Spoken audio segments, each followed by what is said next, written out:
మహాత్మా గాంధీ విశ్వవిద్యాలయ అభివృద్ధికై నివేదించిన వివిధ ప్రతిపాదనలకు స్పందనగా తెలంగాణ ఉన్నత విద్యా మండలి ఆధ్వర్యంలో ఆచార్య విద్యాధర్ రెడ్డి, ఆచార్య బాలకృష్ణ, ఆచార్య మృణాలిని, ఆచార్య శోభారాణిల పరిశీలన బృందం యూనివర్సిటీని సందర్శించింది.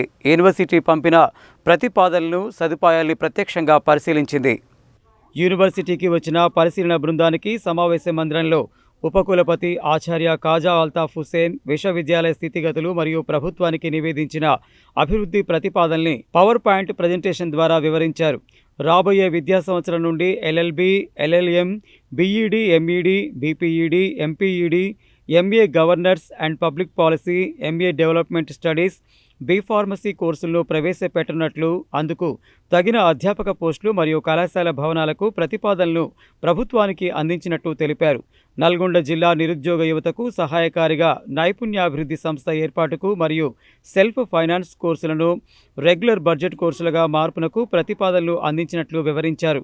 మొత్తం భవనాల నిర్మాణము మరియు అధ్యాపక నియామకాలకై ప్రభుత్వానికి నివేదించినట్లు, వివిధ భవనాల నిర్మాణానికి మొత్తం 309.65 కోట్ల రూపాయల ప్రతిపాదనలు అందించినట్లు తెలిపారు.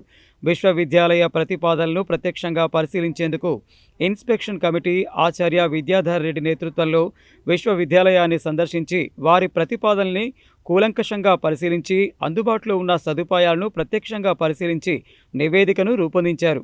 Inspection committee Panagal campus, engineering కళాశాల, ఆర్ట్స్ కళాశాల, సైన్స్ కళాశాల మరియు స్పోర్ట్స్ కాంప్లెక్స్లను ప్రత్యక్షంగా పరిశీలించి వివరాలు అడిగి తెలుసుకున్నారు.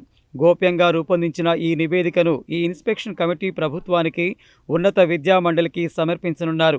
ఈ కార్యక్రమంలో రిజిస్ట్రార్ ఆచార్య ఆల్బాల రవి, ఓఎస్డి ఆచార్య Koppula Anjireddy, infrastructure development director ఆచార్య Akula Ravi, IQAC director doctor Domala Ramesh, audit cell director doctor Y Prashanthi, కళాశాలల principal Sudharani, doctor K Prem Sagar, Arunapriya, doctor Sridevi, ఆచార్య రేఖ, హరీష్ కుమార్, సిఓఈడి ఉపేందర్ రెడ్డి తదితర అధికారులు పాల్గొన్నారు.